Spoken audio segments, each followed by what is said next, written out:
Good morning everyone. Magandang umaga po sa lahat. Ayan, at meron ako ditong in-order na masarap na lomi. Masarap na lomi, special lomi daw to. So, bago lang silang nagtitinda dito sa aming lugar. Nag-post siya sa isang group page, tapos nakita natin siya.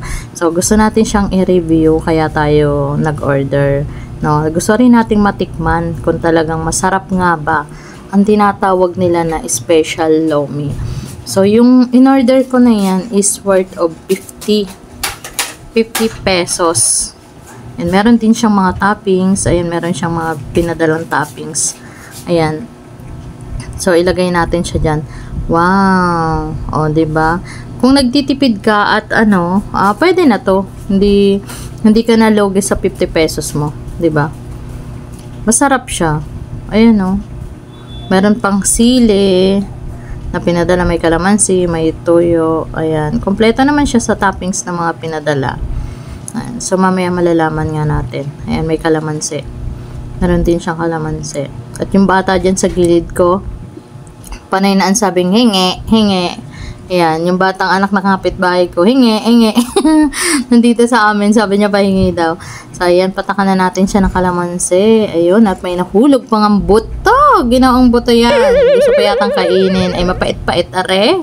Hindi naman siya pwedeng kainin kasi nga mapait-pait. Ginoo. Gusto pa yatang maging toppings. Ayan, meron, oh. Lalagyan natin. Yung sili, hindi ko siya hindi ko sinama yung sili kasi nga, maanghang. Eh, medyo nagaano yung lalamunan ko. Bawal kasi sa atin yung medyo maanghang, no? Pinagbawal sa atin ng doktor yung maanghang. Saka yung sobrang mamantika. Dahil sa lalamunan natin. Baka hindi na tayo makakanta. Charot lang. Akala mo naman ay singer. Talaga naman. Sana all naman. Ay, magaling kumanta. Ayan, at lagyan ko na nga siya ng toyo. Oh, ganun. Oh, diba? Pinaikot-ikot. Pinaikot-ikot. O, diba? May kasamang pa yan. May kasamang kanta pa. Sana all pinaikot-ikot. Ayan, haluin natin ng haluin hanggang mahilo. So, titikman na natin siya. Di ka nalugi dito sa 50 pesos. Pang-breakfast na siya . So, ayan. Ito nga at titikman na natin. Mainit-init pa siya, guys. As in, talagang kaluluto niya lang. Dinala ni Kuya. Thank you nga pala dun sa rider na nag-deliver ng lomi. Oh, masarap. Tapos mainit pa siya. Kaya masarap siya. Masarap siyang kainin, guys, habang mainit pa. O, pangit na kasi siya pag lumamig, 'di ba? Kaya nga habang mainit pa, kainin niyo na. Tapos may mga toppings naman siya. Tapos yung lasa, hindi kayo lugi sa lasa kasi masarap talaga. Ito yung review natin dito.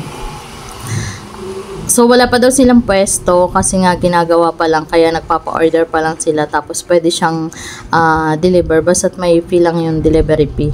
No? Nagbibigay ka lang ng delivery fee. So, hindi ka nalugi. Masarap. Yan. Shoutout po sa gumawa ng lomi, Kuya. Mas lalo mo pang sarapan. Masarap na siya, pero mas lalo mo pang sarapan. Yung pagluluto na may